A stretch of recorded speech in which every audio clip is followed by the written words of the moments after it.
Hello everyone. মা ব্রেকফাস্টে আজকে ইডলি বানাবে আর তার সাথে সাম্বার। এখানে সাম্বারের জন্য কি কি ভেজিটেবলস নিয়েছি সেটাই মা দেখালো।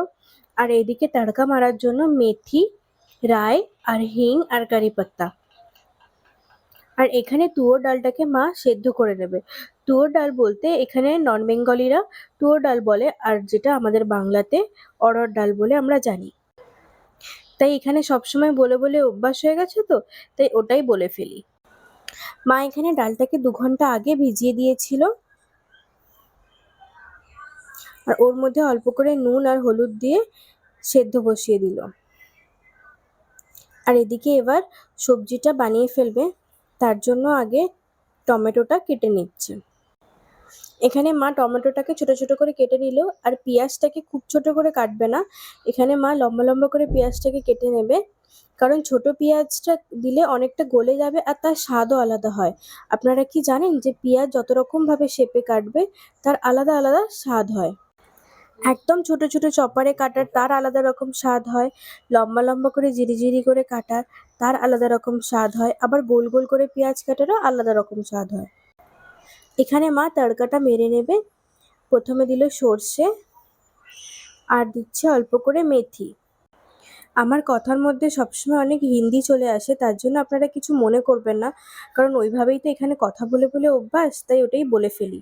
এখানে একটু মেথিটা কম হয়েছিল আর একটু দিয়ে দিল মা। আর এখানে তার মধ্যে দিচ্ছে হিং। এই হিংটা দিলে খুব সুন্দর একটা স্মেল হবে, আর তার সাথে কিছু কারি পাতা। এবারে পেঁয়াজ কুচিগুলো দিয়ে দেবে। এবার পেঁয়াজগুলোকে হালকা করে নেড়ে নেবে, নিয়ে এর মধ্যে অল্প করে একটু নুন দিয়ে দিচ্ছে। আর খুব বেশি নাড়বে না, তার মধ্যে সবজিগুলোকে তুলে দিচ্ছে। এখানে সবজিগুলো আলাদা আলাদা করে ভাজার কোনো দরকার নেই। সাম্বারের জন্য মেন ইনগ্রিডিয়েন্টস হলো ডাঁটা আর কুমড়ো, এই দুটো দরকার লাগেই সবসময়। এখানে সবজিগুলোকে চাপা দিয়ে মা ভালো করে আবার নেড়ে নিচ্ছে।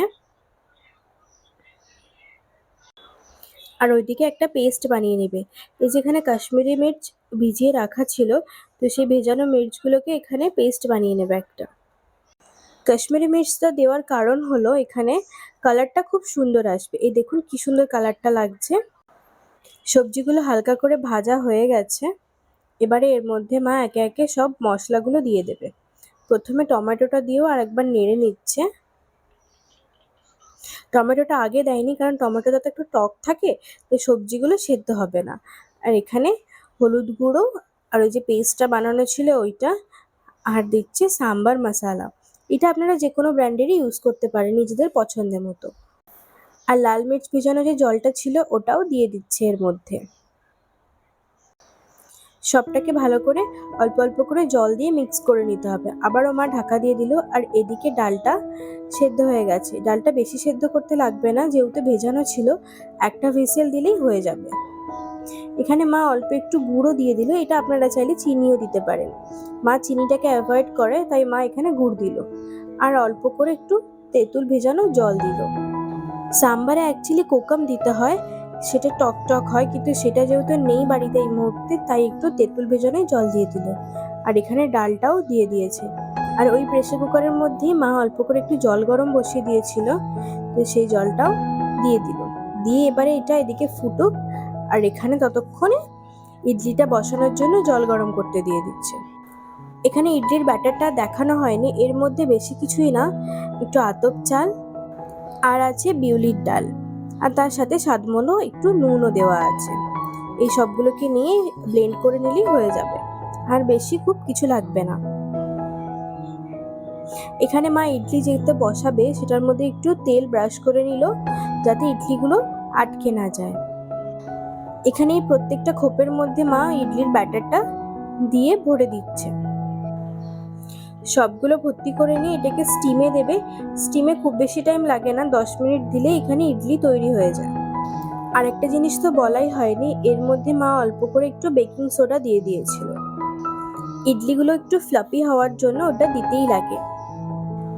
আবার মা যখন চালের বদলে সুজির ইডলি বানায়, তখন মা সেখানে ইনো ইউজ করে, তখন কিন্তু আর এই বেকিং সোডাটা দেয় না।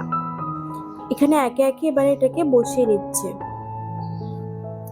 এখানে ঠিক করে বসছে না, তাই মা চেক করে ভালোভাবে এখানে বসিয়ে নিল।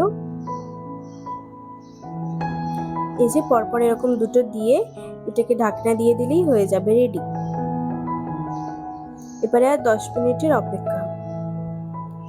হয়ে গেছে 10 মিনিট। এরা এখানে মা চেক করে নিচ্ছে যে টুথপিকের মধ্যে লাগছে কিনা। তো এখানে কোনো রকমই লেগে যায়নি টুথপিকের মধ্যে।